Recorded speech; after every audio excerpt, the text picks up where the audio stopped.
प्रज्ञा तुम्हा सर्वांचं स्वागत करते आपल्या कलेक्टर गुरुच्या या ऑनलाईन प्लॅटफॉर्मवरती. आजचं आपलं हे 63 नंबरचं लेक्चर आहे, ज्याच्यामध्ये आपण लास्ट लेक्चरला जो केमिकल रिॲक्शन हा टॉपिक सुरू केलेला होता तोच आज आपण पुढे कंटिन्यू करतो. एक केमिकल रिॲक्शन किंवा रासायनिक अभिक्रिया.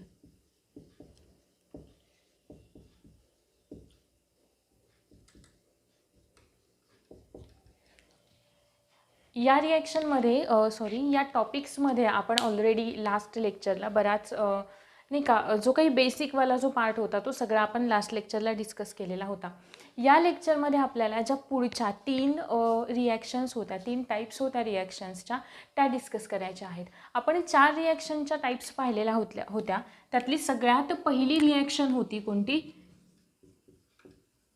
कॉम्बिनेशन रिॲक्शन किंवा ज्याला आपण संयोग अभिक्रिया असं म्हणतो. त्या संयोग अभिक्रियेमध्ये आपण काय पाहिलं? ए प्लस बी एकत्र आले आणि त्यांनी काय तयार केलं? ए बी तयार केलं आहे, बरोबर. म्हणजे 2 वेगवेगळे जे काही एलिमेंट होते ते दोन्ही एकत्र आले आणि त्यांनी एकच कंपाऊंड तयार केलं. या अभिक्रियेला आपण म्हणालो काय? संयोग अभिक्रिया किंवा कॉम्बिनेशन रिॲक्शन. मग काही संयोग अभिक्रिया अशा असतात की ज्या हीट प्रोड्यूस करतात किंवा हीट बाहेर टाकतात, उष्णता बाहेर टाकतात. अशा रिॲक्शन्सना आपण म्हणालो एक्झोथर्मिक रिॲक्शन. आणि अशा काही रिॲक्शन आहेत की ज्या हीट ॲब्सॉर्ब करतील, आपण ए म्हणूयात, ॲब्सॉर्ब करतील. अशा रिॲक्शन्सना आपण म्हणालो एंडोथर्मिक रिॲक्शन. एंडोथर्मिक रिॲक्शन्स आहे, बरोबर. मग अशा वेगवेगळ्या रिॲक्शन्सच्या टाईप्स आहेत की ज्या एक्झोथर्मिक आहेत, एंडोथर्मिक आहेत. जर का ह्युमन बॉडी सिस्टीममध्ये होणारी रेस्पिरेशन ही जी रिॲक्शन आहे ती रेस्पिरेशन ही रिॲक्शन एक्झोथर्मिक रिॲक्शनचं काय आहे? एक बेस्ट एक्झाम्पल आहे. मग आपल्यामध्ये कसं काय एक रेस्पिरेशन जे होतं आहे ते कसं काय आपण म्हणू शकतो की ते एक एक्झोथर्मिक रिॲक्शनचं एक्झाम्पल आहे. एक साधी गोष्ट आहे बघा, आपण जी आपलं डायजेशन होतं, डायजेशन हे कोणत्या होतं की आपण जे काही फूड खातो आहे, बरोबर, त्या फूडचं डायजेशन होतं आहे. त्या फूडचं काय होतं आहे? डायजेशन होतं आहे, पचन होतं आहे, बरोबर. म्हणजे आपण खाल्लेलं जे फूड आहे त्या फूडचं कन्व्हर्जन कशामध्ये होतं आहे? म्हणजेच आपण कार्बोहायड्रेट खातो आहे, कर्बोदके खातो आहे, कार्बोहायड्रेट्स आपण खातो आहे. या कार्बोहायड्रेट्सचं कन्व्हर्जन कशामध्ये होतं माहिती आहे का? ग्लुकोजमध्ये होतं. कशामध्ये होतं? ग्लुकोज. ग्लुकोजचा फॉर्म्युला C6H12O6 हा झाला ग्लुकोजचा केमिकल फॉर्म्युला. मग या कार्बोहायड्रेटचा कन्व्हर्जन डायजेशन प्रोसेसच्या थ्रू, म्हणजे हे कसं आहे? कॉम्प्लेक्स आहे. हे कसं आहे? कॉम्प्लेक्स. याचं कन्व्हर्जन कशात झालं? सिम्पलमध्ये झालं आहे, बरोबर. आणि हा जो सिम्पल फॉर्म आहे तो सिम्पल फॉर्म या रेस्पिरेशनच्या प्रोसेसमध्ये ग्लुकोज हे जे 6 कार्बनचं कंपाऊंड आहे ना त्याचं काय होतं? ब्रेकडाऊन होतं. ह्या ग्लुकोजचं काय होतं? ब्रेकडाऊन होतं. आपण शिकलो ना, ब्रेकडाऊन होतं आहे आणि नवीन प्रोडक्ट तयार होतं आहे, म्हणजेच केमिकल रिॲक्शन आहे ना, बरोबर. ग्लुकोजचं ब्रेकडाऊन झालं. कशामध्ये झालं? सिम्पलर फॉर्ममध्ये झालं की जो सिम्पलर फॉर्म आपल्या बॉडी सेल्स ॲब्सॉर्ब करतील, सेलकडे जाईल आणि ज्या सेल काय करतील? एनर्जी प्रोड्यूस करतील. आणि हा एनर्जी हाच जो प्रकार आहे ना, म्हणजेच एनर्जी बाहेर पडते. मग ते कोणत्या का फॉर्ममध्ये असे ना, इव्हन तुम्ही इमॅजिन करू शकता की प्लांट जे काही फोटोसिंथेसिस करतात, फोटोसिंथेसिस ही एंडोथर्मिकवाली रिॲक्शन आहे असं आपण म्हणू शकतो का? कारण तिकडे लाईट ही एनर्जी आहे आणि त्या एनर्जीचा ते यूज करतायत आहे, बरोबर. एंडोथर्मिक झाली. आपण काय करतोय? त्या फूडचं कन्व्हर्जन एनर्जीमध्ये करतोय, एनर्जी प्रोड्यूस करतोय, म्हणून आपण काम करू शकतोय आहे, बरोबर. मग त्याच एनर्जीचा उपयोग करून आपण काम करतोय म्हणजे ती एनर्जी निर्माण होते. मग ती आपल्यामधली जी रेस्पिरेशन ही प्रोसेस आहे ती कशी आहे? एक्झोथर्मिक प्रोसेस आहे, जिच्यामध्ये एनर्जी प्रोड्यूस केली जाते. फोटोसिंथेसिस एंडोथर्मिक रिॲक्शन आहे, ज्याच्यामध्ये लाईट एनर्जी ॲब्सॉर्ब केली जाते आणि त्याचा यूज करून मग पुन्हा फूड प्रिपरेशन केलं जातं. क्लिअर हे मुद्दे एक्झोथर्मिक एंडोथर्मिकमधले, कॉम्बिनेशन रिॲक्शनमधले. त्याच्यानंतरचा पुढचा प्रकार आहे आपला कॉम्बिनेशन रिॲक्शन होती पहिली रिॲक्शन. दुसरी आहे आपली डिकम्पोजिशन रिॲक्शन. या डिकम्पोजिशन रिॲक्शनलाच आपण अपघटन अभिक्रिया असं सुद्धा म्हणतो. या डिकम्पोजिशन अपघटन अभिक्रिया याला आपण काय म्हणतो, अपघटन नावामध्येच आहे, नावावरूनच आपल्याला कळतं. डिकम्पोजिशन म्हणजे काय होतं, एक सिंगल प्रोडक्ट असणार आहे. प्रोडक्ट नको म्हणूयात, रिॲक्टंट म्हणूयात. म्हणजेच थोडक्यात जर का मी असं म्हणाले ए बी हे एक प्रोडक्ट आहे. ए बी ए प्लस बी नाही आहे. ए प्लस बी असतं तर दोन वेगळे वेगळे. ए बी हे एकच प्रोडक्ट आहे. याचं काय झालं, डिकम्पोजिशन झालं आणि त्यांनी तयार केलं ए प्लस बी. याच्यामध्ये ए बी हे आपलं रिॲक्टंट आहे आणि ए प्लस बी हे आपलं प्रोडक्ट आहे. आहे क्लिअर इथंपर्यंत? मग ही जी काही रिॲक्शन आहे त्या रिॲक्शनला आपण काय म्हणतोय, या रिॲक्शनला आपण म्हणतोय डिकम्पोजिशन रिॲक्शन किंवा अपघटन अभिक्रिया. एका एक्झाम्पलच्या थ्रू समजून घेऊयात. साधं आपण एक फेरस सल्फेटचं एक्झाम्पल घेऊयात. काय फॉर्म्युला आहे, Fe2SO4 ferrous sulphate. FeSO4 sorry, इकडे आपण ऑलरेडी 2 मेन्शन केलं आहे. FeSO4, पण याला आपल्याला हीट करण्याची गरज आहे. याला आपण काय केलं, हीट प्रोव्हाइड केली, उष्णता प्रोव्हाइड केली. मग याचं काय होणार आहे, डिकम्पोजिशन होणार आहे. म्हणजे हे जे एक कंपाऊंड आहे ना, ते वेगळ्या वेगळ्या कंपाऊंडमध्ये त्याचं ब्रेकडाऊन होणार आहे. ब्रेकिंग अँड मेकिंग म्हणजेच काय आहे, केमिकल रिॲक्शन. याचं काय होतं, ब्रेकडाऊन होते. कशा पद्धतीने, पहिलं तयार होतं Fe2O3 म्हणजेच फेरस ऑक्साईड तयार होतं. फेरस ऑक्साईड काय तयार होतं, ferrous oxide sorry ferric oxide तयार होतं, पहिलं प्रोडक्ट. दुसरा प्रोडक्ट रिॲक्शन बॅलन्स करून बघूयात. Feचे किती मोलिक्युल्स आहेत, 2. Sचे किती आहेत, 2. Oचे किती आहेत, 4 दुने 8. ऑक्सिजन किती आहेत, 8. आपल्याला करायचे बॅलन्स. Feचे 2 मोलिक्युल आहेत, 2. ऑक्सिजनचे 3 गेले म्हणजे राहिले 5 मोलिक्युल्स राहिले ऑक्सिजनचे. आहे बरोबर. आता याला करायचं आहे आपल्याला बॅलन्स. सल्फरचे किती आहेत, 2 सल्फर आहेत. प्लस काय करणार, एक सल्फर इकडे, एक सल्फर दुसरीकडे टाकला. ऑक्सिजन 5 राहिलं आहे. ऑक्सिजन एकासोबत SO2 तयार करतं आणि एकासोबत SO3 तयार करतं, म्हणजे गॅस तयार करतं. Sulphur dioxide, sulphur trioxide. आहे ठीक. क्लिअर का रिॲक्शन, बॅलन्स कशी केली ते सुद्धा कळालं. आहे बरोबर. याला आपण म्हणतोय अपघटन अभिक्रिया. म्हणजे बघा ना, एकच कंपाऊंड होतं, या एका कंपाऊंडला आपण फक्त प्रोव्हाइड काय केली, हीट प्रोव्हाइड केली, हीट. ठीक आहे. आणि त्याचं कन्व्हर्जन कशामध्ये झालं, वेगळ्या वेगळ्या कंपाऊंड्समध्ये झालं. दुसरं एक्झाम्पल आपण बघूयात लाईमस्टोनचं. एक्झाम्पल आहे CaCO3. या CaCO3ला आपण काय केलं, हीट केलं. काय म्हणतोय आपण याला, लाईमस्टोन किंवा कॅल्शियम कार्बोनेट असं पण आपण म्हणू शकतो. लाईमस्टोन, कॅल्शियम कार्बोनेट, याला हीट केलं. कन्व्हर्जन कशामध्ये होईल, calcium oxide. Calcium oxide, calcium oxide म्हणजे आपण काय म्हणत होतो, लाईम. त्याच्यानंतर प्लस काय तयार होईल, CO2 गॅस. हे सॉलिड असणार आहे, हे काय असणार आहे, गॅसेस असणार आहे. कॅल्शियम किंवा याला कॅल्शियम ऑक्साईड किंवा यालाच आपण क्विक लाईम असं सुद्धा म्हणालो होतो. आधीच्याच लेक्चरमध्ये आपण हे क्विक लाईम डिस्कस केलेलं होतं नाही का. क्लिअर का, एक कंपाऊंड आहे आणि त्याच्यापासून 2 प्रोडक्ट तयार होतात. AB हे एक प्रोडक्ट आहे, त्याच्यापासून A प्लस बी हे 2 प्रोडक्ट तयार झाले. अशा रिॲक्शनला आपण काय म्हणतोय, डिकम्पोजिशन रिॲक्शन किंवा तिला आपण काय म्हणतोय, डिकम्पोजिशन रिॲक्शन किंवा अपघटन अभिक्रिया. एक्झाम्पल्स लक्षात आले का याचे. ठीक आहे. ही जी प्रोसेस असते ना, या प्रोसेसला आपण असंही म्हणतो काय, डिकम्पोजिशन प्रोसेसला आपण याला इथे हीट प्रोव्हाइड करतोय. हीट प्रोव्हाइड करतोय म्हणून आपण याला थर्मल डिकम्पोजिशन रिॲक्शन असं सुद्धा म्हणतो.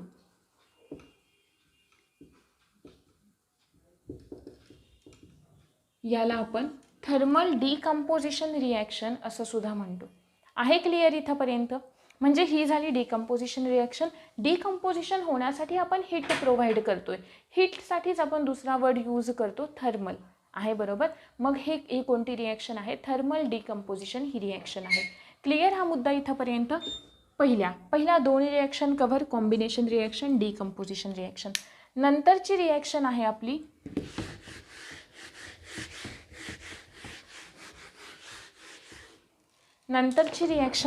जिला आपण म्हणतोय डिस्प्लेसमेंट रिॲक्शन.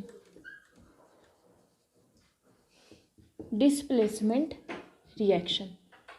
या डिस्प्लेसमेंट रिॲक्शनमध्ये ना आपल्याला आता इथे रिॲक्टिव्हिटी सिरीज माहीत असणं गरजेचं आहे.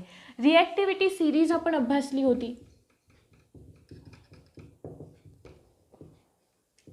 रिॲक्टिव्हिटी सिरीज कोणाची? मेटल्सची. मेटल्स नॉन मेटल्स, मेटल्सपासून आपण नॉन मेटल्सकडे जातो. मग त्या सिरीजमध्ये एकदा लिहून पाहूयात आपण. आधी मी लिहिते मग बघूयात आपण.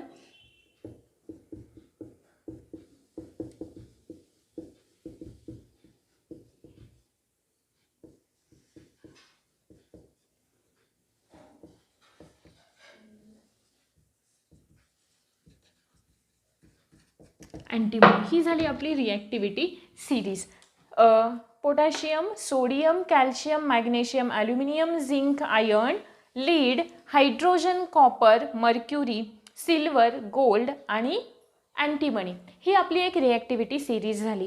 रिॲक्टिव्हिटी सिरीज एक्सप्लेन करताना आपण एक गोष्ट एक्सप्लेन केलेली होती. कोणती? की या रिॲक्टिव्हिटी सिरीजच्या वरच्या साईडला जे एलिमेंट आहेत ना सुरुवातीचे, त्यांना आपण म्हणतो हायली रिॲक्टिव्ह एलिमेंट. ते कसे असतात? हायली रिॲक्टिव्ह असतात.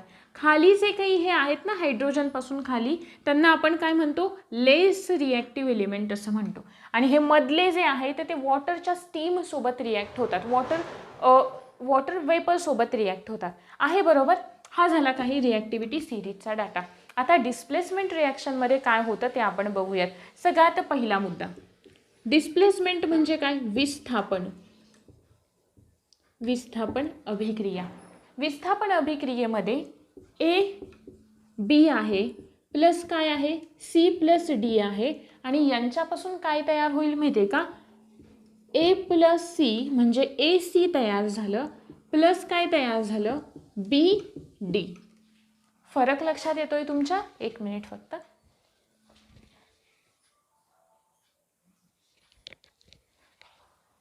हा डिफरन्स लक्षात आला? रिॲक्टिव्हिटी सिरीजमधला हा डिफरन्स. काय इथे फरक काय आला बघा. ए आणि बी हे कंपाऊंड होतं. याच्यामधला हा दुसरा जो बी आहे त्या बीला डिस्प्लेस केलं किंवा रिप्लेस केलं. कोणी रिप्लेस केलं? या कुठे गेलं? या सीनी रिप्लेस केलं. आहे बरोबर? आणि इथल्या या सीला रिप्लेस कोणी केलं? या बीनी रिप्लेस केलं. याच रिॲक्शनला आपण काय म्हणतोय? डिस्प्लेसमेंट रिॲक्शन असं म्हणतोय. एक्झाम्पलच्या थ्रू समजावून घेऊयात. डिस्प्लेसमेंट रिॲक्शनचं सगळ्यात बेस्ट एक्झाम्पल कोणतं असेल? एक एक्झाम्पल घेऊयात आपण. ठीक आहे. Fe प्लस NCERT मधलंच एक्झाम्पल आहे CuSO4. आता इथे लक्षात घ्या, डिस्प्लेसमेंट नेमकी होते कशी? कोण कोणाला डिस्प्लेस करणार आणि कशा पद्धतीने करणार? एक गोष्ट आपल्याला माहिती आहे की या रिॲक्टिव्हिटी सिरीजमधले वरचे जे एलिमेंट आहेत हायली रिॲक्टिव्ह आहेत. आहे बरोबर? खालचे जे आहेत ते कसे आहेत? लेस रिॲक्टिव्ह आहेत. मग जे हायली रिॲक्टिव्ह आहेत का?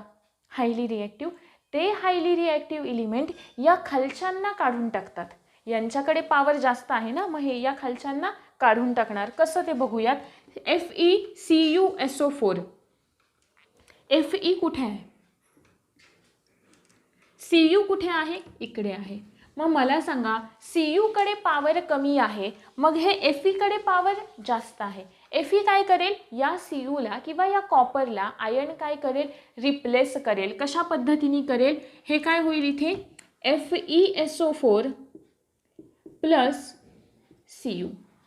FeSO4 प्लस काय होणार आहे? Cu. क्लिअर का? डिस्प्लेसमेंट रिॲक्शन कशा पद्धतीने डिस्प्लेस केलं. दुसरं जर का एखादं एक्झाम्पल घेतलं, कोणतेही घेऊयात आपण. पहिलं बघूयात इथे काय आहे. हे नको घ्यायला आपण, Zn घेऊयात. ठीक आहे ना. झिंक घेतलं प्लस दुसरं एक्झाम्पल आपण घेऊयात. ठीक आहे, CuSO4. कसं रिप्लेस करेल? Zn वरती आहे, Cu कुठे आहे? खाली आहे. Zn कडे पॉवर जास्त आहे, Zn जास्त रिॲक्टिव्ह आहे. मग जास्त रिॲक्टिव्ह असलेलं एलिमेंट कमी रिॲक्टिव्ह असलेल्या एलिमेंटला काढून टाकतं. कशा पद्धतीने? Zn Cu ची जागा घेणार आणि काय तयार करणार? ZnSO4 तयार करणार आणि Cu पुन्हा काय होणार? सेपरेट होणार. आहे क्लिअर? कॉपर वेगळा होणार. अशा पद्धतीने ही जी रिॲक्शन असते त्याला आपण म्हणतो डिस्प्लेसमेंट रिॲक्शन. इन शॉर्ट आपण एक्सप्लेन करायची झाली तर कशी करणार? डिस्प्लेसमेंट रिॲक्शनमध्ये जास्त क्रियाशील मूलद्रव्य, जास्त क्रियाशील असलेली मूलद्रव्ये कमी क्रियाशील असलेल्या, कमी क्रियाशील असलेल्या एलिमेंटला किंवा मूलद्रव्याला काय करतील, रिप्लेस करतील किंवा विस्थापित करतात, किंवा काय करतात, विस्थापित करतात. या अभिक्रियेला आपण म्हणतो विस्थापन अभिक्रिया. क्लिअर इथंपर्यंत? ZnCU4 ZnSO4 दोन्ही एक्झाम्पल क्लिअर. क्लिअर सगळे NCERT मधले एक्झाम्पल आपण कव्हर करतो. एखादं राहिलं असेल फक्त, मला वाटते कशाचं राहिले, लीडचं एक्झाम्पल राहिले. ठीक आहे, घेऊन टाकूयात ते सुद्धा. लीडचं एक्झाम्पल. लीड म्हणजे आपण काय म्हणतो, PB. याला आपण कशासोबत रिॲक्ट केलं, लीडला CuSO4 copper chloride, sorry CuCl2 copper chloride सोबत रिॲक्ट केलं.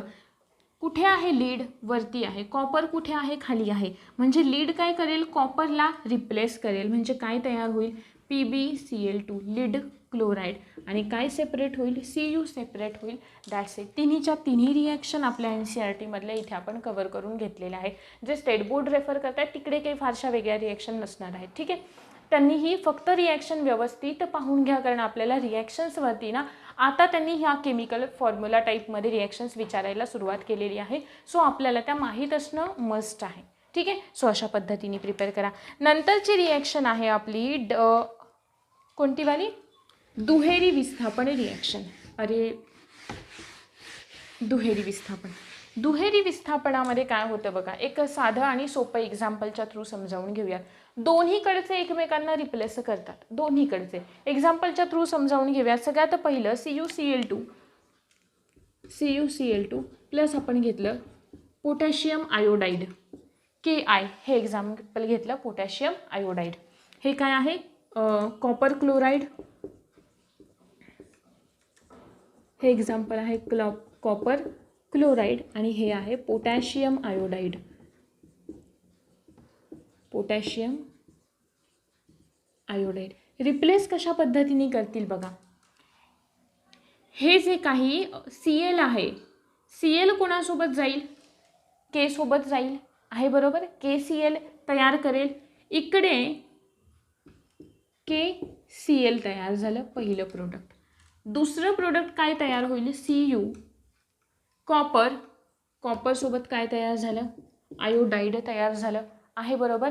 आयोडाईड आता आपल्याला रिॲक्शन करायची आहे बॅलन्स. Clचे किती मोलिक्यूल आहेत, 2 मोलिक्यूल आहेत. इकडे Cl किती आहे, एकच आहे. 2 व्हायला हवेत, म्हणजे आपल्याला Clला याला 2नी मल्टिप्लाय करावं लागणार. आता इथे K पण 2 झाले, K 2 झाले, म्हणजे इकडे पण रिॲक्शन बॅलन्स करून 2 आणायला हवे, आहे बरोबर.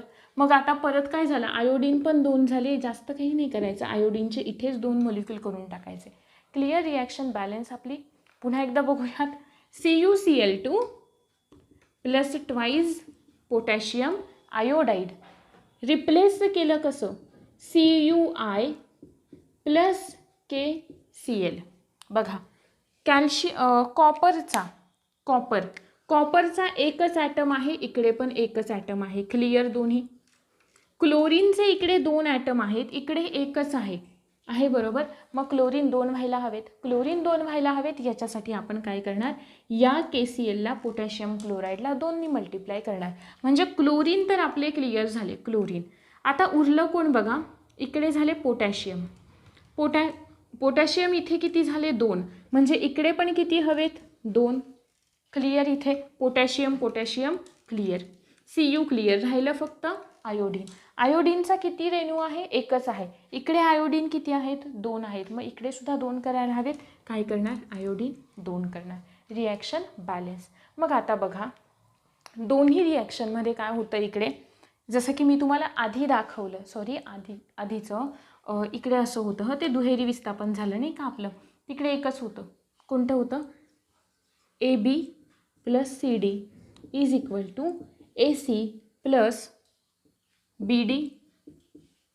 अशा पद्धतीने रिप्लेस केलं. ही जी रिॲक्शन आहे ना, तिला आपण म्हणतोय दुहेरी विस्थापन. म्हणजे दोन्हीकडे रिप्लेसमेंट झाले, दोन्ही कंपाऊंडमध्ये रिप्लेस झाले आहे, बरोबर. आधीच्या रिॲक्शनमध्ये कोणीतरी एकच एकाला काय करत होतं, रिप्लेस करत होतं, अदरवाईज दुसरे सगळे नवीन तयार होत होते. क्लिअर मुद्दा. डिस्प्लेसमेंट आणि दुहेरी डिस्प्लेसमेंट विस्थापन आणि दुहेरी विस्थापन याच्यामधला डिफरन्स क्लिअर झाला. ओके, या 4 प्रकारच्या रिॲक्शन ज्या आहेत त्या आपल्या इथे कंप्लीट झालेल्या आहेत. ठीक आहे. कोणत्या 4? पहिली झाली कॉम्बिनेशन रिॲक्शन, दुसरी आपण पाहिली कॉम्बिनेशन नंतर डिकम्पोजिशन होती, अपघटन रिॲक्शन, नंतर आपण पाहिली डिस्प्लेसमेंट विस्थापन आणि नंतर पाहिली आपण दुहेरी विस्थापन. क्लिअर. 4ही प्रकारच्या रिॲक्शन. नंतरची अजून एक रिॲक्शन आहे, कोणती? ऑक्सिडेशन आणि reduction.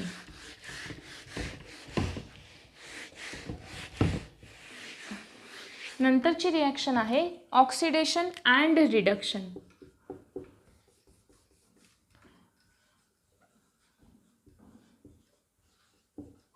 Oxidation and reduction. Oxidation आणि रिडक्शनमध्ये काय होतं, आपण रेडॉक्स रिॲक्शनमध्ये तर पाहिले, दोन्हीला एकत्रितपणे आपण काय म्हणतो, रेडॉक्स रिॲक्शन म्हणतो. ऑक्सिडेशन म्हणजे सिम्पली काय, याच्यामध्ये ॲड काय होतंय, ऑक्सिजन ॲड होतोय आहे, बरोबर.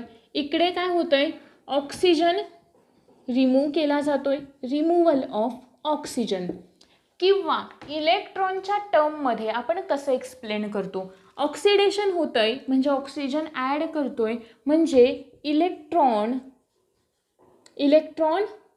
ऑक्सिजन ॲक्सेप्ट करतोय म्हणजे इलेक्ट्रॉन घेतोय ना, मग इलेक्ट्रॉन ॲक्सेप्टर आहे, बरोबर. हा कसा झाला, इलेक्ट्रॉन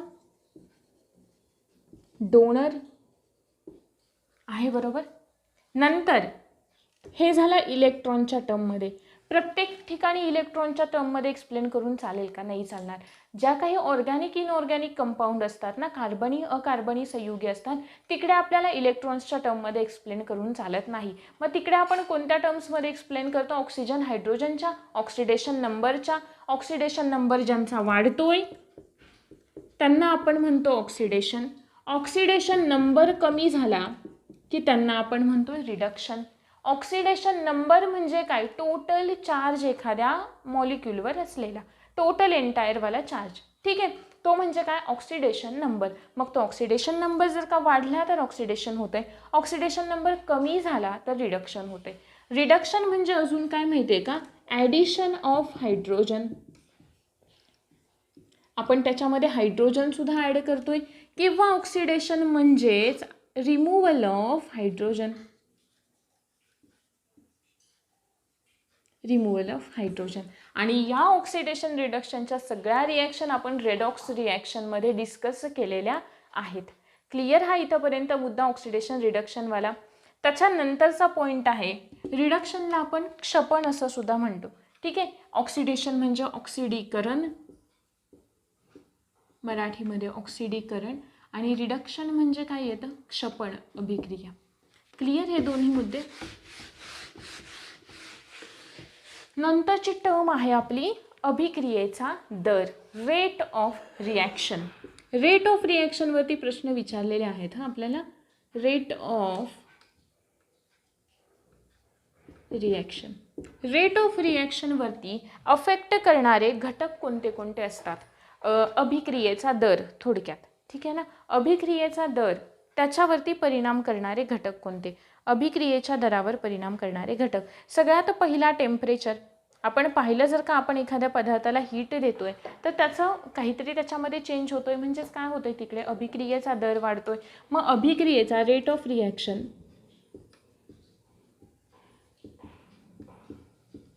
पहिला मुद्दा काय येईल, इन्क्रीज इन टेम्परेचर. आपण टेम्परेचर वाढवलं की रेट ऑफ रिॲक्शन सुद्धा काय होणार आहे, वाढणार आहे. दुसरा मुद्दा, आपण टेम्परेचर कमी केलं, रेट ऑफ रिॲक्शन काय होणार आहे, कमी होणार आहे. टेम्परेचर कमी, रिॲक्शन कमी. अभिक्रियेमध्ये एखाद्या केमिकल रिॲक्शनमध्ये 2 प्रकारचे कंपाऊंड असतात आहे, बरोबर. कोणते 2, लेफ्ट साईडला असलेले कोणते असतात, रिॲक्टंट, ज्यांना आपण अभिक्रियाकारके असं म्हणतोय, ज्यांना आपण अभिक्रियाकारके असं म्हणतो. आणि दुसरे असतात प्रोडक्ट, ज्यांना आपण उत्पादिते असं म्हणतो. ज्यांना आपण उत्पादिते असं म्हणतो. तिसरा रूल आपल्याला हे सांगतो की जर का या रिॲक्टंटचं कॉन्सन्ट्रेशन जास्त असेल, रिॲक्टंटची संहती जास्त असेल, कॉन्सन्ट्रेशन जास्त असेल, तर रेट ऑफ रिॲक्शनसुद्धा जास्तच असतो. दुसरा मुद्दा आहे, बरोबर. नंतर या अभिक्रियाकारकाचं किंवा रिॲक्टंटचं कॉन्सन्ट्रेशन जेवढं कमी तेवढाच रेट ऑफ रिॲक्शनसुद्धा काय होणार आहे, कमी होणार आहे. हे काही महत्त्वाचे मुद्दे आहेत की जे या रेट ऑफ रिॲक्शनवरती अभिक्रियेचा जो दर असतो त्याच्यावरती काय करतात, परिणाम करतात. अभिक्रियेचा दर म्हणजे काय की एका युनिट टाईममध्ये होणारी जी रिॲक्शन आहे, म्हणजे अभिक्रियाकारकापासून प्रोडक्ट तयार होतोय ते किती वेळामध्ये होतंय. रेट ऑफ आलं ना की आपण त्यांना लक्षात ठेवायचं नेहमी. जिथे जिथे रेट ऑफ असं आहे तिकडे तिकडे आपण त्याला टाईमशी कम्पेअर करतोय, आहे बरोबर. मग रेट ऑफ रिॲक्शन म्हणजे काय, रिॲक्शन किती वेळामध्ये होतीये, आहे बरोबर, त्याला आपण म्हणतोय रेट ऑफ रिॲक्शन. काय काय परिणाम करेल, टेम्परेचर, इतर काही घटक असतील. इतर घटकांमध्ये सगळ्यात महत्त्वाचं आपल्याला डिस्कस करायचं आहे कॅटॅलिस्ट. इतर घटकांमध्ये आपल्याला डिस्कस करायचं आहे कॅटॅलिस्ट. कॅटॅलिस्टना आपण म्हणतो उत्प्रेरके. यांच्यावरती बऱ्याचदा प्रश्न आलेत. उत्प्रेरके कॅटॅलिस्टवरती अनेकदा प्रश्न आले, तुम्हाला कळेल, नंतर आपण डिस्कस करू क्वेश्चन तेव्हा. कॅटॅलिस्ट म्हणजे काय, असा एखादा सबस्टन्स किंवा असं एखादं प्रोडक्ट, असा एखादा सबस्टन्स की जो अभिक्रियेचा दर वाढवतो. घर नाही आहे, दर. अभिक्रियेचा दर वाढवतो. थोडक्यात रेट ऑफ रिॲक्शन वाढवतो असा सबस्टन्स म्हणजे कॅटॅलिस्ट. पण अजून एक गोष्ट की हा रिॲक्शनमध्ये, एखाद्या अभिक्रियेमध्ये पार्टिसिपेट करत नाही, ह्या एखाद्या रिॲक्शनमध्ये भाग घेत नाही. भाग न घेता तो काय करतो, त्याचा रेट वाढवतो. फॉर एक्झाम्पल, एखादा कॅटॅलिस्ट म्हणून आपण कोणताही XYZ एखादा सबस्टन्स यूज केला, ठीक आहे. मग रिॲक्शन होताना हा जो कॅटॅलिस्ट आहे त्या कॅटॅलिस्टमध्ये कोणताही फिजिकल किंवा केमिकल चेंज होत नाही. म्हणजेच जे काही उत्प्रेरक आहे, एखादी अभिक्रिया होताना या कॅटॅलिस्टमध्ये किंवा उत्प्रेरकामध्ये, कॅटॅलिस्टमध्ये कोणताही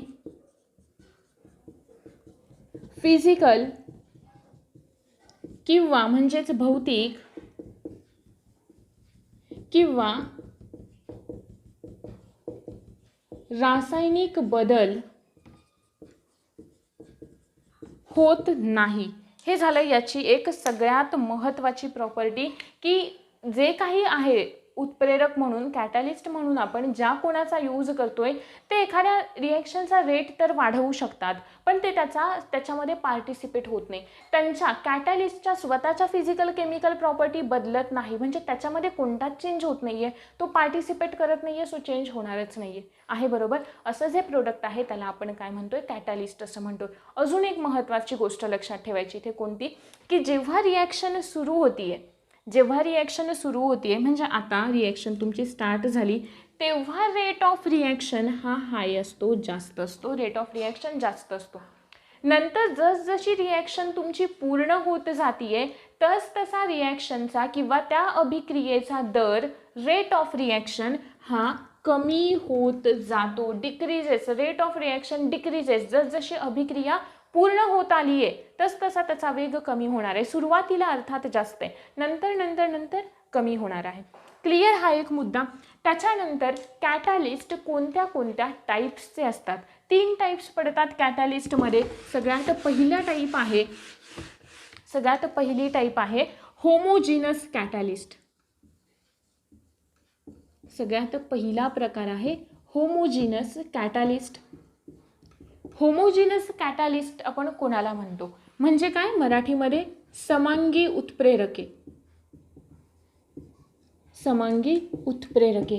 याच्यावरचे जे सायंटिस्ट वगैरे आहेत ना, कोणत्या सायंटिस्टनी कशाचं इन्व्हेन्शन केलं ते आपण तुम्हाला नोट्समध्ये मेन्शन करून देऊया. इथे आपल्याला थोडेसे PYQ डिस्कस करणं त्याहून जास्त महत्त्वाचं आहे, कारण नोट्समध्ये तो एखादा जो फॅक्च्युअल डाटा येतोय कुठेतरी ब्लॉकमध्ये लिहिलेला आहे, काहीतरी केलेलं आहे, सो ते तुमच्या इझिली लक्षात राहून जातं. ते लवकर नाही का आपल्या निदर्शनास लवकर येतात अशा गोष्टी ज्या थोड्याशा सेपरेट आपण लिहून ठेवतो ना, थोडंसं एक्स्ट्रा इम्पॉर्टन्स देऊन त्या. सो त्या तुमच्या तिकडे तुम्हाला मी देते मेन्शन करून. इकडे आता तुम्ही फक्त एवढं आता जो काही महत्त्वाचा डाटा लक्षात ठेवायचा आहे तो आपण इकडे लक्षात ठेवूया. मी असं म्हणाले, पहिला टाईप आहे कॅटलिस्टचा, उत्प्रेरकांचा पहिला प्रकार होमोजिनस कॅटलिस्ट. होमोजिनस कॅटलिस्ट आपण कोणाला म्हणायचं, ज्यांच्यामध्ये दोन्ही जी अभिक्रियाकारक आहेत, ठीक आहे, दोन्ही अभिक्रियाकारक असं नाही म्हणता येणार, कॅटलिस्ट म्हणतोय ना आपण, मग एक कॅटलिस्ट आहे आणि दुसरं कोणतं आहे, कॅटलिस्ट आणि रिॲक्टंट. रिॲक्टंट म्हणजे आपण असं म्हणू शकतो उत्प्रेरक आणि अभिक्रियाकारक. दोन्ही एकाच फिजिकल स्टेटमध्ये असतात, एकाच भौतिक अवस्थेमध्ये असतात. म्हणजे हे सॉलिड आहे तर हे पण सॉलिड, हे लिक्विड आहे हे पण लिक्विड, हे गॅसेस आहे हे पण गॅसेस. क्लिअर आहे. याला आपण म्हणतोय होमोजिनस कॅटलिस्ट किंवा समांगी उत्प्रेरके, की ज्यांच्यामध्ये कॅटलिस्ट आणि रिॲक्टंट दोन्ही एकाच फिजिकल स्टेटमध्ये असतात, पहिला प्रकार. दुसरा प्रकार आहे हेटेरोजिनस कॅटलिस्ट. दुसरा प्रकार आहे हेटेरोजिनस कॅटलिस्ट. हेटेरोजिनस कॅटलिस्टना आपण म्हणतो विषमांगी उत्प्रेरके. विषमांगी उत्प्रेरके यांच्यामध्ये काय होतं, उत्प्रेरक आणि अभिक्रियाकारक. म्हणजे मी आता फक्त C आणि R, कॅटलिस्ट आणि रिॲक्टंट म्हणजे उत्प्रेरके आणि अभिक्रियाकारके, दोन्ही कसे असतात, वेगवेगळ्या फिजिकल स्टेटमध्ये असतात, वेगवेगळ्या भौतिक अवस्थेत असतात, वेगवेगळ्या फिजिकल स्टेटमध्ये असतात. क्लिअर का हा मुद्दा? दोन प्रकारचे कॅटलिस्ट क्लिअर. तिसरा प्रकार आपल्याला हे सांगतो, तिसऱ्या प्रकारामध्ये आपण पाहतो ऑटो कॅटलिस्ट. तिसरा जो प्रकार आहे तो आहे ऑटो कॅटलिस्ट.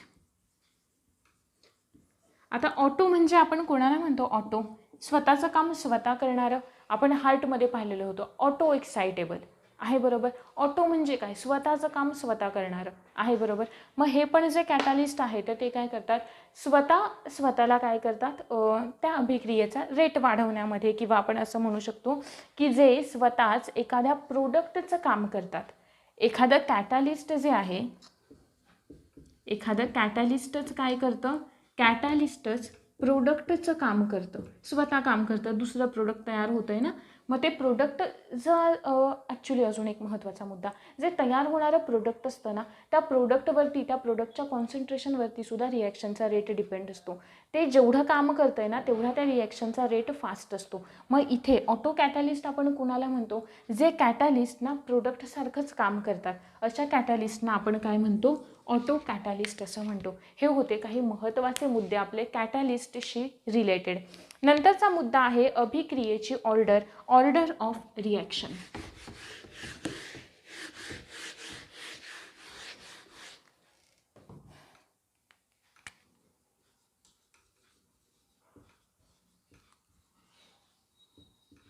नंतरचा मुद्दा आहे ऑर्डर ऑफ रिॲक्शन किंवा अभिक्रियेची ऑर्डर. असं आपण कोणाला असं म्हणतो, अभिक्रियेची ऑर्डर म्हणजे नेमकं काय, अभिक्रियेची ऑर्डर म्हणजे नेमकं काय. तर याचा अर्थ असा होतो की एखादी रिॲक्शन, अभिक्रियेची ऑर्डर म्हणजे एखादी रिॲक्शन की जी कितपत त्या रिॲक्टंटवरती डिपेंड आहे, या रेटला आपण म्हणतो ऑर्डर ऑफ रिॲक्शन. काय म्हणाले मी, की एखादी अभिक्रिया म्हणजे एखादी रिॲक्शन ही त्या अभिक्रियेमध्ये सामील असलेल्या रिॲक्टंटवरती किंवा अभिक्रियाकारकांवर किती स्वरूपात डिपेंड आहे, अवलंबून आहे, याला आपण म्हणतो ऑर्डर ऑफ रिॲक्शन. याला आपण काय म्हणतोय, ऑर्डर ऑफ रिॲक्शन. कन्सिडर करा की एखादी अभिक्रिया रिॲक्टंटवरती फारच कमी प्रमाणात डिपेंड आहे, खूपच कमी प्रमाणात डिपेंड आहे, अशा वेळी त्या रिॲक्शनला आपण म्हणतो झिरो ऑर्डर रिॲक्शन. अशा वेळी त्या रिॲक्शनला आपण काय म्हणतो, झिरो ऑर्डर रिॲक्शन असं म्हणतो. ठीक आहे. आणि दुसरी एक कंडिशन, आता तर डिपेंड नाही आहे, पण दुसरी एखादी कंडिशन अशी सुद्धा असू शकते की जिकडे एखादी रिॲक्शन पूर्णपणे त्या अभिक्रियाकारकांवरती काय आहे, डिपेंड आहे, अवलंबून आहे. अशा रिॲक्शनला आपण म्हणतो फर्स्ट ऑर्डर रिॲक्शन. अशा रिॲक्शनला आपण काय म्हणतोय, फर्स्ट ऑर्डर रिॲक्शन. आहे क्लिअर इथंपर्यंतचे हे मुद्दे? ठीक आहे. आपण या लेक्चरमध्ये पाहिलं की कोणते कोणते आपल्याला टॉपिक्स कव्हर रिॲक्शनच्या टाईप्स कोणत्या कोणत्या होत्या. टाईप्स ऑफ रिॲक्शन पाहिल्या, कॅटॅलिस्ट पाहिलं, ऑर्डर ऑफ रिॲक्शन पाहिलं, कॅटॅलिस्टचे टाईप्स पाहिले, असे काही महत्त्वाचे मुद्दे पाहिले. इतर जे काही इम्पॉर्टंट सायंटिस्टशी रिलेटेड मुद्दे आहेत, त्यांनी कोणी कशाचा शोध लावला, कोणी कोणती टर्म, जसं की नाही का बर्जेलियस सायंटिस्टने कॅटॅलिस्ट सगळ्यात पहिल्यांदा डिस्कवर केलं किंवा ही टर्म यूज केली. हा असा जो काही फॅक्च्युअल डाटा आहे तो आपण तुमच्या नोट्समध्ये तुम्हाला मेन्शन करून देऊया. ज्या काही सबस्टिट्यूशन रिॲक्शन आहेत, ॲडिशन रिॲक्शन आहे, त्याच्यासाठी आधी आपण कार्बन कंपाऊंड हा टॉपिक अभ्यासणं गरजेचं आहे, कारण त्या होतात सॅच्युरेटेड, अनसॅच्युरेटेड कार्बन्समध्ये, म्हणजे संपृक्त असंपृक्त जे काही संयुगे असतात, जे कंपाऊंड असतात त्यांच्यामध्ये. सो जेव्हा आपण कार्बन कंपाऊंड हा टॉपिक डिस्कस करू ना, तेव्हा आपण त्याच्यामध्ये या ज्या रिॲक्शन्स आहेत तेव्हा त्या आपण तिथे डिस्कस करणार आहोत. ठीक आहे. सबस्टिट्यूशन आणि ॲडिशन या दोन रिॲक्शन नंतर आपण डिस्कस करूयात या टॉपिकवरचे काही PYQs. ठीक आहे. सगळ्यात पहिला प्रश्न बघा, आपल्याला राज्यसेवा 2016ला विचारलेला होता की जसजशी रासायनिक अभिक्रिया संपत येते, म्हणजे पूर्ण होत येते, तसतसा तिचा वेग काय होणार आहे, तिचा जो रेट ऑफ रिॲक्शन आहे, स्पीड आहे, ते काय होणार आहे, कमी होणार आहे. आपण मगाशीच ते इथे एक्सप्लेन केलेलं होतं. नंतर दुसरा प्रश्न, रस्टिंग म्हणजे लोखंडाचं जे गंजणं असतं, ती एक कोणती प्रोसेस आहे. फिजिकल प्रोसेस आहे पहिला ऑप्शन होता, ती एक भौतिक प्रक्रिया आहे. दुसरा ऑप्शन होता ती एक केमिकल प्रोसेस आहे. तिसरा ऑप्शन होता 1+2 दोन्ही प्रकारच्या आहेत. आणि तिसरा होता कोणतंही नाही, म्हणजे एक पण नाही आहे आणि दोन पण नाही आहे, असा ऑप्शन होता. आता रस्टिंग म्हणजे काय होतंय मला सांगा. लोखंडाचं गंजणं म्हणजेच काय होतंय, ऑक्सिजन सोबत रिॲक्ट होतंय, म्हणजे इथे कोणती प्रोसेस होतीये, ऑक्सिडेशनची प्रोसेस होतीये, आहे बरोबर. आणि आपण आता इथे पहिलं ऑप्शन आहे फिजिकल. फिजिकल म्हणजे मी तुम्हाला काय सांगितलेलं होतं सुरुवातीला, फिजिकल चेंज म्हणजे असा की जर का ए पासून बी तयार होतंय ना, ए पासून जर का बी तयार होतंय, तर या बीला आपल्याला पुन्हा ए मध्ये जर का कन्व्हर्ट करता येत असेल तर ती प्रोसेस फिजिकल असते, तर तो चेंज फिजिकल असतो. जर का येत नाहीये तर मात्र तो कसा आहे, केमिकल आहे. मग मला सांगा, एखादं गंजलेलं लोखंड आहे, आपण ते पुन्हा आता जो गंजलेला पार्ट आहे त्याला लोखंडामध्ये कन्व्हर्ट करू शकतो का, अर्थात नाहीये. आन्सर असणार आहे ऑप्शन नंबर 2, केमिकल प्रोसेस, कारण ती कशी आहे, ऑक्सिडेशन प्रोसेस आहे. नंतरचा एक प्रश्न आहे, कॅल्सिनेशन प्रक्रियेमधून कार्बन डायऑक्साईड बाहेर पडतोय किंवा पाणी बाहेर पडतंय. आणि तिसरा ऑप्शन असा होता की ते डिपेंड करतं कशावरती, त्या धातुकांवरती, आपण त्याच्यामध्ये कोणत्या प्रकारचा रिॲक्टंट वापरतोय त्याच्यावरती. अर्थात कॅल्सिनेशन प्रोसेसमध्ये कॅल्शियम तर असणारच आहे बरोबर. कॅल्शियम सोबत रिॲक्ट होतंय म्हणजे कोणत्या तरी एक कॅल्सिनेशन प्रोसेस आहे, त्याच्यामध्ये कार्बन डायऑक्साईड हा तयार होतो प्रत्येक प्रोसेसमध्ये. पण वॉटर तयार होतंय की नाही हे डिपेंड असतं त्याच्यामध्ये आपण कोणत्या प्रकारचे रिॲक्टंट वापरलेत या आधारावरती. ठीक आहे. सो मग याचा ऑप्शन येतो ऑप्शन नंबर 3 की ते दोघांवर डिपेंड करेल की आपण कोणत्या प्रकारचे धातू का वापरतोय किंवा कोणत्या प्रकारचे रिॲक्टंट वापरतोय, याच्यावर डिपेंड असेल की कार्बन डायऑक्साईड बाहेर पडेल की कार्बन डायऑक्साईड आणि प्लस वॉटर पण बाहेर पडेल. क्लिअर मुद्दा. नंतरचा प्रश्न आहे आपल्याला विचारलेला की खालीलपैकी कोणती अभिक्रियाकारके अमोनिया तयार करण्यासाठी यूज होतात. पहिला ऑप्शन त्यांनी आपल्याला दिलाय. नंतरची रिॲक्शन आहे बघा, NH4Cl plus CaOH twice, NH4Cl plus CaOH twice. आणि याचं इकडे खाली दाखवते मी, आपल्याला ही रिॲक्शन बॅलन्स करायचे. आणि याच्यामध्ये त्यांनी आपल्याला विचारलं आहे की अमोनिया कोणत्या खालीलपैकी रिॲक्शन्समधून तयार होईल. हा होता पहिला ऑप्शन. सेकंड ऑप्शन त्यांनी आपल्याला दिलेला होता N2 प्लस H2. आणि थर्ड ऑप्शन जो होता तो थर्ड ऑप्शन होता की CaCN2 प्लस H2O आहे. ठीक, प्लस H2O हा ऑप्शन दिलेला होता. हे 3 ऑप्शन दिलेले होते आपल्याला. आणि याच्यामधल्या कोणत्या रिॲक्शनमधून आपण अमोनिया गॅस तयार करू शकतो असं विचारलेलं होतं. आपण रिॲक्शन बॅलन्स करायला शिकलेलो आहे. याच्यामध्ये सगळ्यात आधी पाहायचं आहे की कोणते कोणते प्रोडक्ट तयार होतात. सगळ्यात पहिलं तयार होईल CaCl2. CaCl2, त्यानंतर H2O तयार होतं आहे आणि अमोनिया आपण तर सेपरेट काढला. ठीक आहे. आता हे कशा पद्धतीने ते बघा. आपल्याला काढायचं आहे अमोनिया आहे बरोबर. अमोनिया ऑलरेडी लिहून घ्यायचा NH3. मॉलिक्यूल काउंट करायला सुरुवात करूयात. आपल्याकडे नायट्रोजनचा एक ॲटम आहे. हायड्रोजन किती आहेत? 2 आणि 2 6 हायड्रोजन आहेत आपल्याकडे. Clचा ॲटम आहे 1, Ca आहे 1, ऑक्सिजन आहेत आपल्याकडे 2. आपण NH3 म्हणजे एक नायट्रोजन क्लिअर झाला, याच्यामधले 3 नायट्रोजन क्लिअर झाले, बाकी उरले 3 आहे बरोबर. इथे 3 आणि इथले हे 2 म्हणजे 5 नायट्रोजन क्लिअर झाले. आपल्याकडे आता उरला आहे 1 नायट्रोजन आहे बरोबर. आपल्याला या रिॲक्शनला बॅलन्स करायचे. पुढे आलो आपण. एक Cl आहे आणि इथे Cl2 आहे बरोबर आहे. म्हणजे Cl 2 आहेत, इकडे Clचा एकच मॉलिक्यूल आहे. आपण काय करणार, याला 2नी मल्टिप्लाय करणार. इकडे Ca आपल्याकडे एक आहे, Ca सुद्धा बॅलन्स झालेला आहे. ठीक आहे. इकडे Cl तर बॅलन्स झालं, क्लोरीन बॅलन्स झालं. पुढे बघा नायट्रोजन पुन्हा किती झाले? 2 झाले आहे बरोबर. हायड्रोजन किती झाले? 4 दुने 8 झाले. पुन्हा बॅलन्स करायची रिॲक्शन. इथे नायट्रोजन आपल्याकडे नायट्रोजन नाही, हायड्रोजन झाले 4 दुने 8 आणि हे 2 10 झाले आहे बरोबर.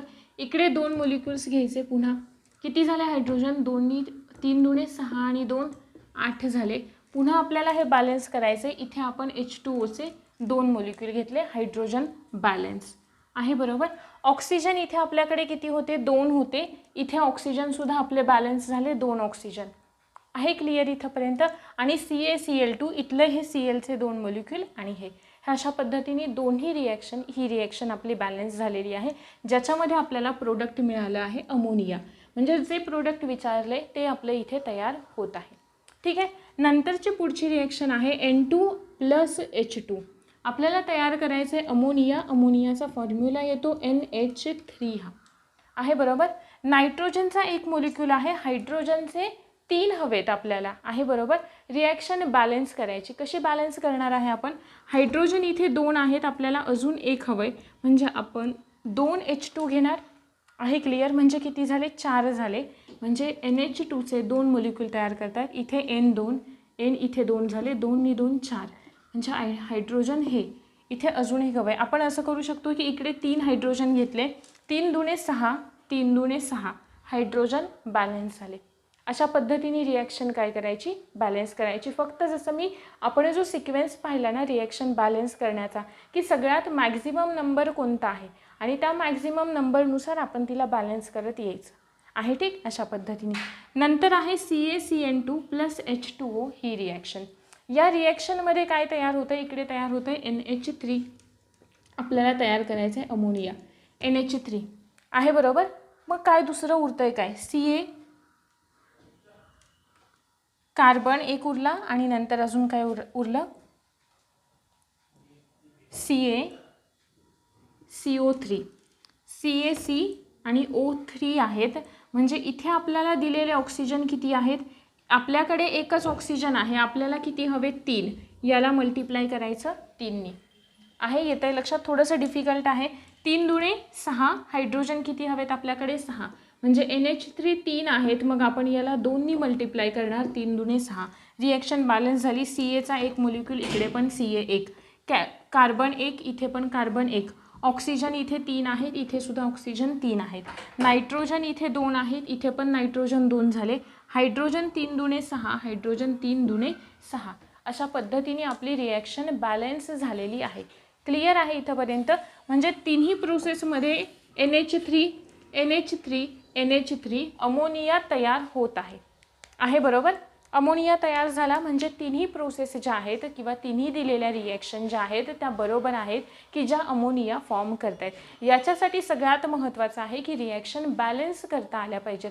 असे अनेक एक्झाम्पल्स तुम्हाला दिलेले आहेत PYQजमध्ये की जेणेकरून तिथून तुम्ही प्रॅक्टिससाठी त्या रिॲक्शन बॅलन्स करून घेऊ शकता.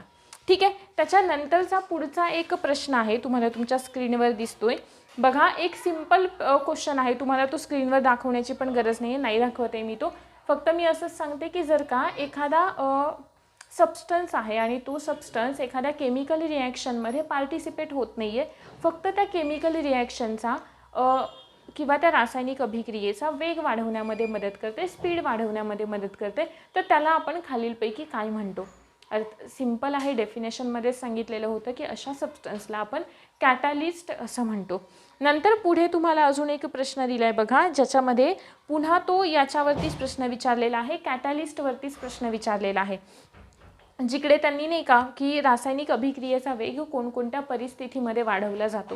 ठीक आहे, तुम्हाला मी ते नोट्समध्ये ना तुमच्या या टॉपिकवरचे जे थोडेसे डिफिकल्ट केमिस्ट्री वगैरे टॉपिक आहेत ना, त्यांचा मी प्रयत्न करते याच्या पुढचे टॉपिक, जसं की केमिकल बॉन्डिंग वगैरे आहे ना, त्यांच्यामध्ये काही रिॲक्शनवाले जे क्वेश्चन्स आहेत ना, ते तुमच्या नोट्सच्या शेवटी ॲड करण्याचा प्रयत्न करते. सो तुम्ही ते वाचताना ना तुमचा तो पार्टसुद्धा क्लिअर होऊन जाईल. ठीक आहे, होप सो की हे जे काही थोडक्यात जे डिफिकल्टवाले PYQ होते ना, ते मी इथे तुम्हाला डिस्कस करून दाखवलेले आहेत. बाकी सगळे भारी कॅटॅलिस्टवरती डिपेंड आहेत वगैरे वगैरे असे आहेत. ठीक आहे, सो त्याच्यामुळे एकदा ते बघून घ्या व्यवस्थितपणे. मी तुम्हाला ते नोट्सच्या वेळे देईनच लास्टला. So don't worry. Hope so की हा जो काही पार्ट आहे आपला ज्याच्यामध्ये आपण नाही का केमिकल रिॲक्शन वगैरे सगळा पार्ट अभ्यासला आहे, बॅलेन्सिंग पाहिलं आहे केमिकल रिॲक्शनचं. याच्या पुढचा जो पार्ट आहे ज्याच्यामध्ये आपण केमिकल बॉन्डिंग हा टॉपिक स्टडी करणार आहोत, तो आपण पुढच्या लेक्चरमध्ये पाहणार आहोत, जिकडे तुमच्या इतर सगळ्या केमिकल रिॲक्शनशी रिलेटेड ज्या काही कन्सेप्ट आहेत किंवा जे काही क्वेरीज आहेत त्या सगळ्या तुमच्या तिकडे दूर होऊन जातील. ठीक आहे, की जिकडे आपण अणूला किंवा ॲटमचं अजून डिटेलमध्ये जाऊन स्ट्रक्चर अभ्यासणार आहोत. होप सो हा जो पार्ट होता तो तुम्हाला समजलेला असेल. याच्या पुढचा पार्ट आपण नेक्स्ट लेक्चरमध्ये घेऊया. Thank you very much.